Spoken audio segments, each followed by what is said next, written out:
Assalamualaikum warahmatullahi wabarakatuh. Ahmaduka Rabbi kama 'allamtana an nahmad. Wa usalli wa usallimu ala khairi khalqika Muhammadin sallallahu alaihi wasallam. Asyhadu an la ilaha illallah wahdahu la syarika lah. Wa asyhadu anna Muhammadan abduhu wa rasuluh. Allahumma salli wa sallim ala sayyidina Muhammad wa ala alihi wa sahbihi wa barik wa sallim amma ba'. Saudara penerbit yang saya kasihi, seterusnya kepada sahabat-sahabat, rakan-rakan pendengar Radio IKIM, sahabat masa, dan kepada yang mendengar rancangan Makarimul Akhlak pada malam ini, alhamdulillah sekali lagi kita dapat berhimpun, dapat mendengar, dapat meluangkan sedikit masa untuk mengambil sedikit tazkirah berkenaan dengan Makarimul Akhlak untuk malam yang mulia ini.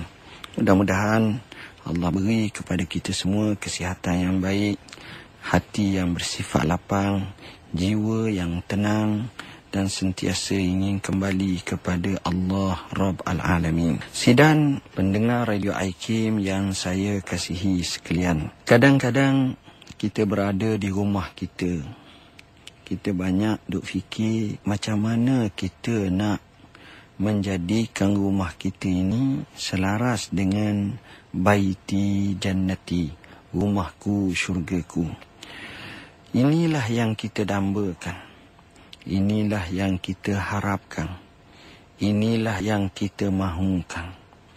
Tapi kadang-kadang teramat banyak bila kita tengok suasana rumah tidak menjurus ke arah itu.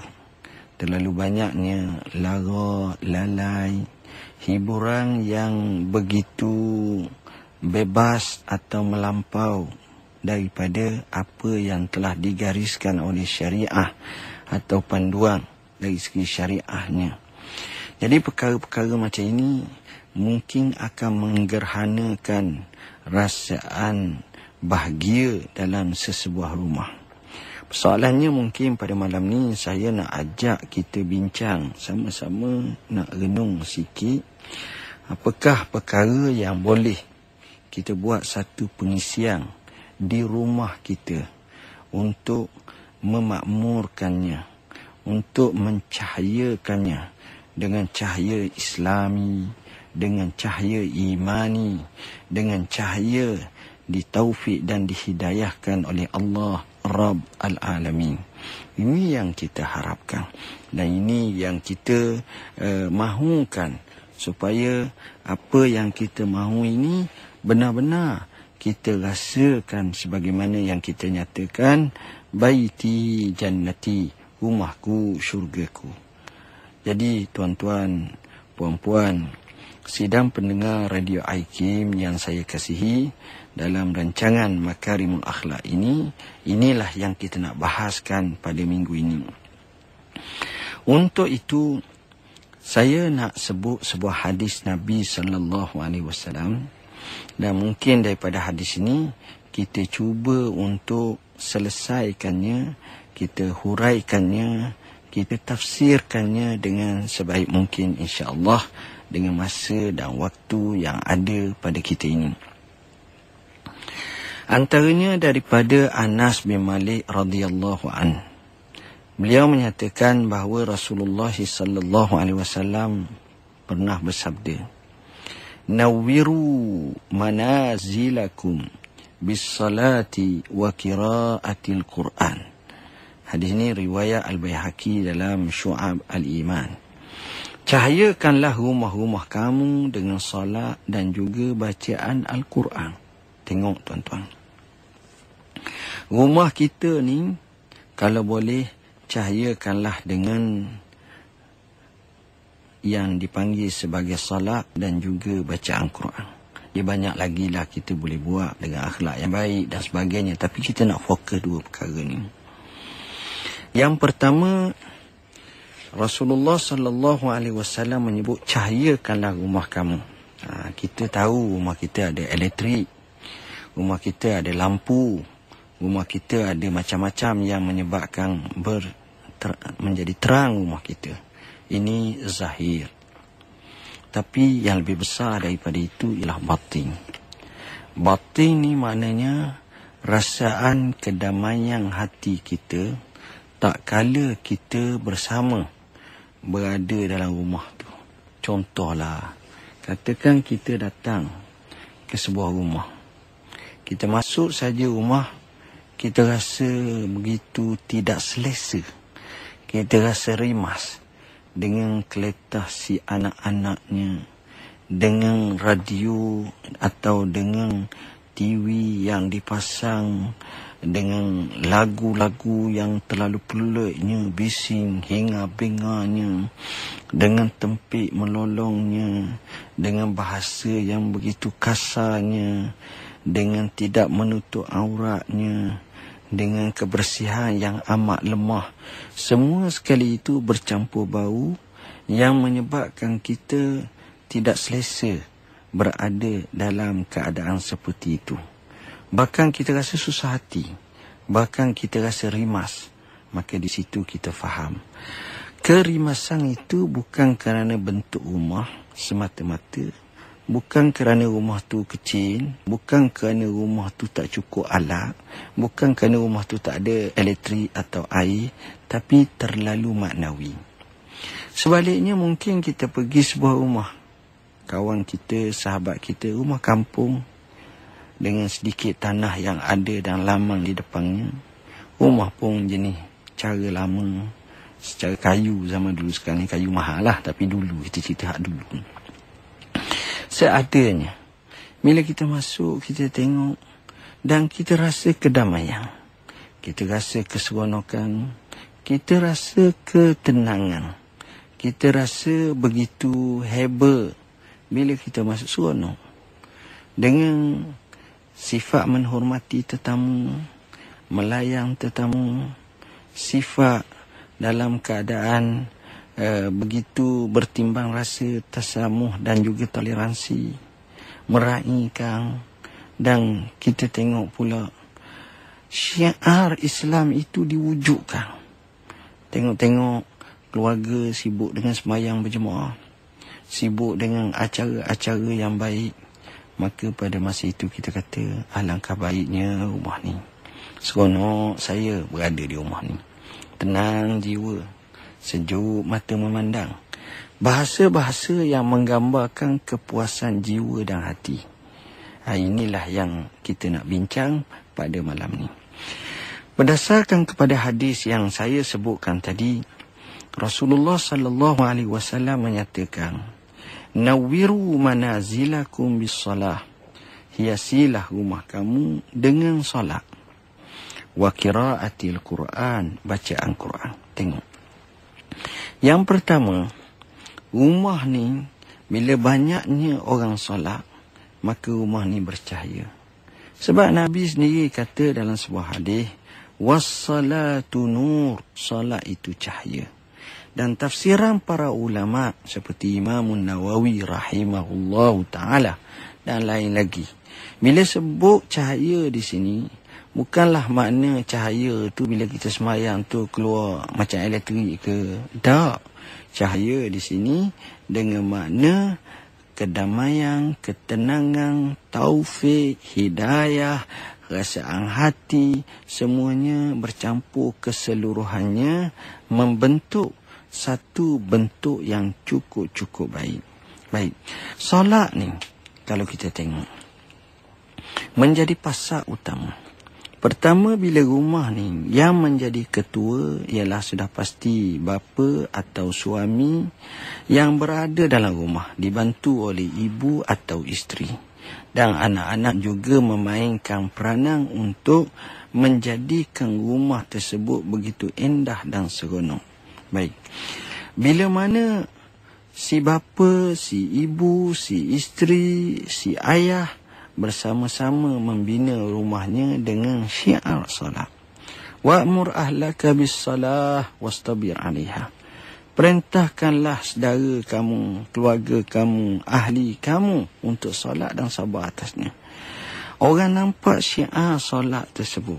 Bila mana solat tersebut terwujud di rumah, Waktu malam dia bangun semayang dan sebagainya.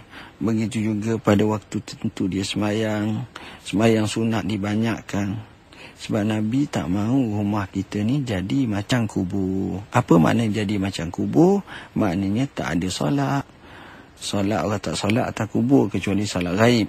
Ataupun kita kata solat jenazah yang tak sempat kita semayang. Dikebumi dah. Itu ya. Baik. Bila mana kita solat di rumah, artinya rumah kita tak jadi macam kubur. Nabi SAW menyatakan, La taj'alu buyutakum kubura. Jangan kamu jadikan rumah-rumah kamu seperti kubur. Tapi jadilah rumah-rumah kamu itu penuh dengan cahaya solat. Penuh dengan cahaya keimanan. Penuh dengan cahaya ketaatan. Jadi bila rumah adanya solat, maka solat sudah tentu akan memainkan peranan.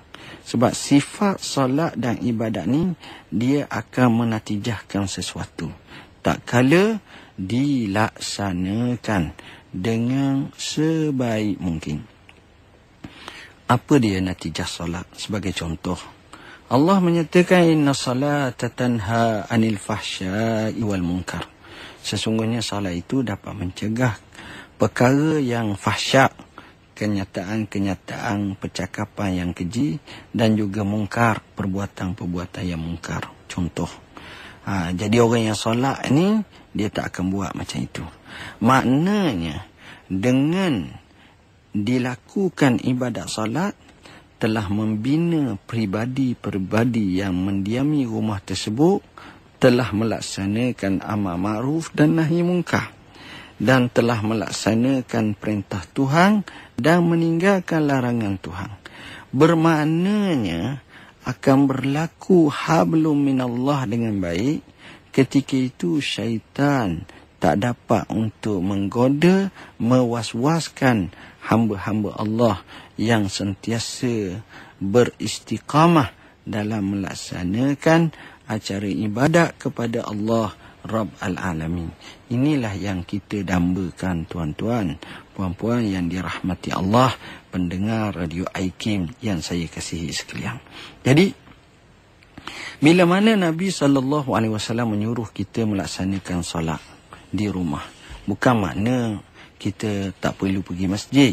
Masjid itu adalah perkara yang utama. Tetapi rumah juga perlu diperhidupkan, terutamanya dengan solat sunat. Kerana tempat kita semayang, tempat kita ibadat akan memberi kesan maknawi yang cukup baik kepada jiwa kita, kepada tempat tersebut. Nabi SAW menyatakan, waju'ilat liyal ardu masjidan wa tahura. Dijadikan bagiku bumi itu sebagai masjid dan bersih, suci, menyucikan, amat sesuai untuk melaksanakan banyak aktiviti-aktiviti yang baik, banyak melaksanakan perkara-perkara yang baik di masjid, di bumi ini. Salah satunya dengan cara kita semayang, kita solat, kita bertayamum dan sebagainya.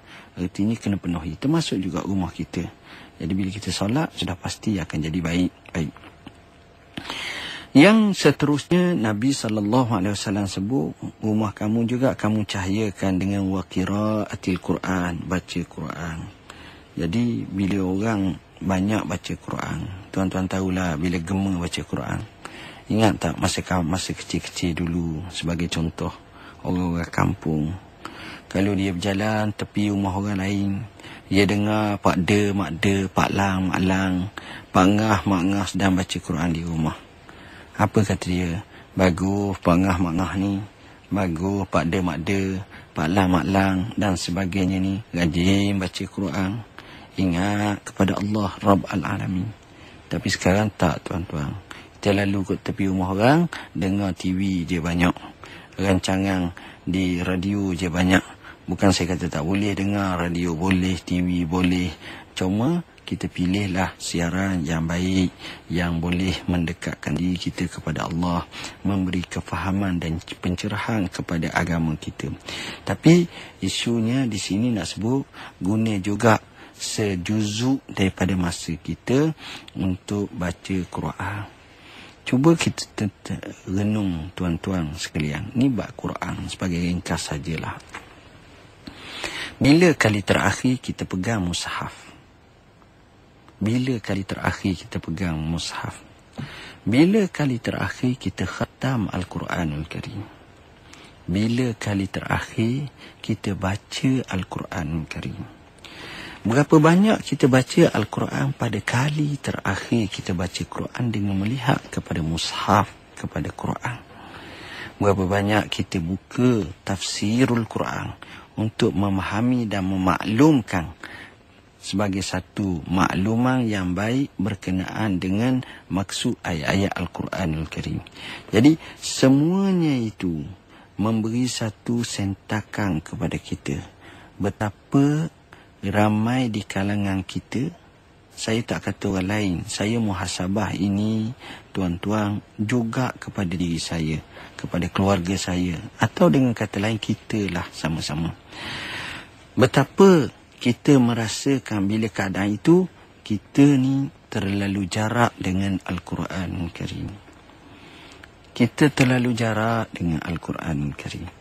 Sedangkan generasi salafus salih di zaman dahulu, Quran itu dibaca, Quran itu diharapkan bacaannya sepanjang masa dalam keadaan di rumah.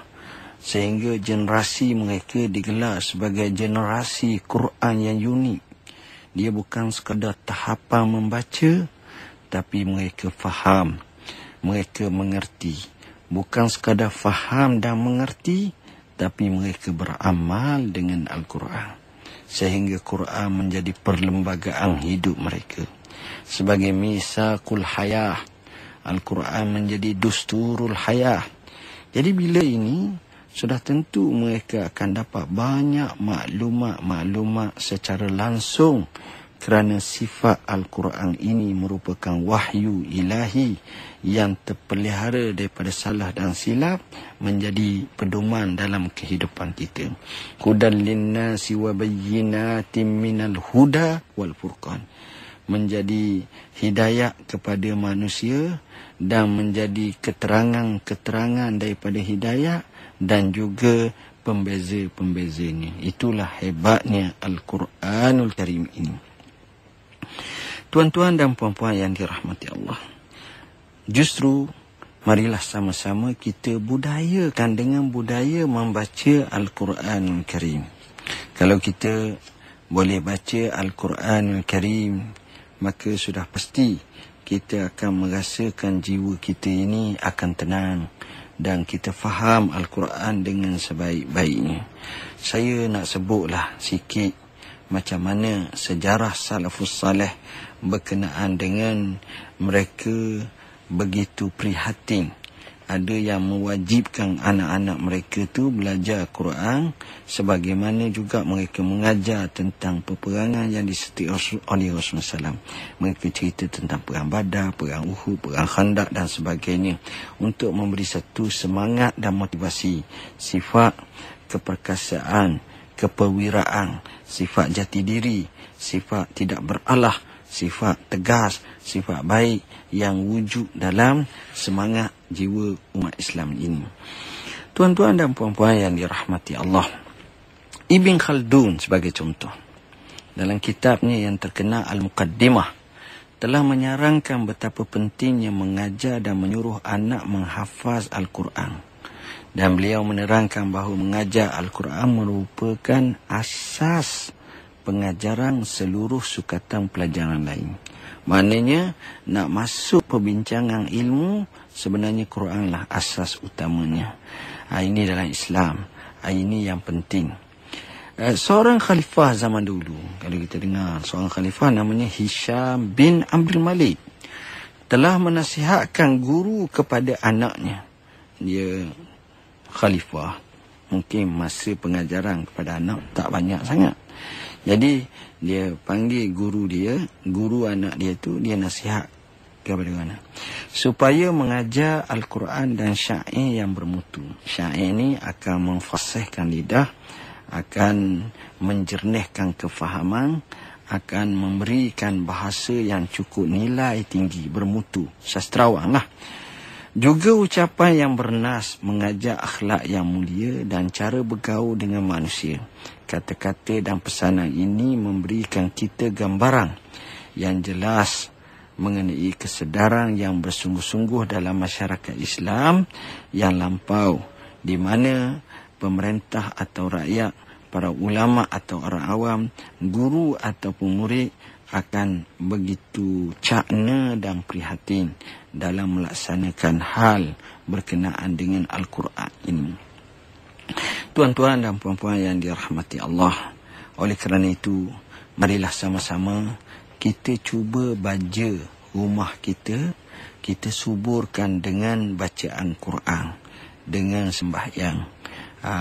Ada Allah bagi rezeki kita lebih-lebih sikit kadang-kadang tu, mungkin kita boleh ajak jemaah masjid surau mari rumah kita pakai baca Quran sekali-sekala, kita jamu. Jadi di situ pertama rumah kita ni disubur dengan bacaan Quran, kita gemakan sekali-sekala. Yang kedua, kita telah jamu rumah kita ni, jamuan makan itu membawa kepada kebaikan. Supaya apa? Supaya bila dah jamuan makan itu akan menatijahkan rumah kita ini akan diberkati Allah Subhanahu wa taala, kerana menyambut tetamu yang mana tetamu membawa 1001 macam rahmat dan kebaikan. Ini yang sebenarnya kita nak pupuk dari semasa ke semasa, dari ketika ke seketika, yang akhirnya sudah pasti akan menatijahkan kebaikan. Dan mungkin tuan-tuan dan puan-puan yang dirahmati Allah, kita juga boleh lakukan benda-benda lain. Macam kita kata jamuan tadi, begitu juga kita boleh juga lakukan seperti pelajaran, pengajian, pembelajaran. Kita budayakan membaca di kalangan anak-anak kita, membaca buku-buku agama, buku-buku pelajaran baca, buku-buku agama pun baca. Sekali-sekala kita wujudkan maktabah ataupun perpustakaan di rumah kita, mini perpustakaan, kita kumpul anak-anak kita hari membaca. Siapa yang mampu membaca, siapa yang mampu untuk nak lihat pengajaran, pembelajaran ataupun ilmu-ilmu baru yang mungkin kita dapat ketengahkan. Sebab kita bukan sekadar membela dan mendidik anak kita dari segi makan minum semata-mata, tapi kita didik kerohanian, keilmuan, intelektual, kecerdikan, cara pola pemikiran yang sebaik dan sewajarnya cuba kita serlahkan dalam diri dan jiwa anak-anak kita. Akhir kalam, marilah sama-sama kita mengangkat tangan, kita berdoa kepada Allah.